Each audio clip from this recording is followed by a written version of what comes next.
Hello dear JLM aspirants, పైన కనిపిస్తున్న question చూడండి. ఒక ఇండక్షన్ మోటార్లో ఎయిర్ గ్యాప్ని పెంచినట్టయితే పవర్ ఫ్యాక్టర్ పెరుగుతుంది, పవర్ ఫ్యాక్టర్ తగ్గుతుంది, ఎఫిషియన్సీ పెరుగుతుంది, స్పీడ్ తగ్గుతుంది అనేటువంటి 4 ఆప్షన్స్ ఇచ్చారు.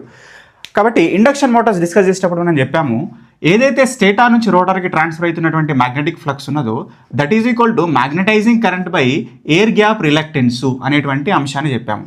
కాబట్టి air gap reluctance is equal to air gap length by permeability into area of cross section. కాబట్టి ఎప్పుడైతే ఎయిర్ గ్యాప్ లెంత్ పెరుగుతుందో అప్పుడు ఎయిర్ గ్యాప్ రిలక్టెన్స్ అనేది పెరుగుతుందన్నమాట.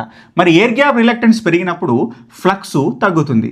మరి ఆ రకంగా తగ్గినటువంటి ఫ్లక్స్ని స్థిరంగా మెయింటైన్ చేయడానికి, అంటే స్టేటార్ నుంచి రోటార్కి ట్రాన్స్ఫర్ అవుతున్నటువంటి అయస్కాంత శక్తి మ్యాగ్నెటిక్ ఎనర్జీని స్థిరంగా మెయింటైన్ చేయాలి అంటే అప్పుడు మళ్ళీ మ్యాగ్నటైజింగ్ కరెంట్ని పెంచాల్సి ఉంటుంది అని చెప్పామన్నమాట. కాబట్టి ఎయిర్ గ్యాప్ లెంత్ ఎప్పుడైతే పెరుగుతుందో అప్పుడు మ్యాగ్నటైజింగ్ కరెంట్ పెరుగుతుందన్నమాట. మరి మ్యాగ్నటైజింగ్ కరెంట్ పెరిగినప్పుడు అప్పుడు పవర్ ఫ్యాక్టర్ ఏదైతే ఉన్నదో అది తగ్గుతుంది. మరి మ్యాగ్నటైజింగ్ కరెంట్ పెరిగినప్పుడు ఓవరాల్ నో లోడ్ కరెంటు, అంటే నో లోడ్ కరెంట్లో working component of current, magnetising current 2 components ఉన్నాయి.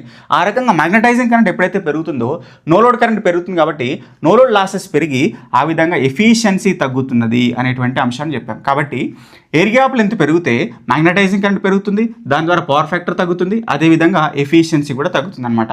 దాంతోపాటు ఇంకో అంశాన్ని కూడా చెప్పాం. ఎప్పుడైతే ఎయిర్ గ్యాప్ లెంత్ పెరుగుతుందో లీకేజ్ ఫ్లక్స్ అనేది పెరుగుతుంది.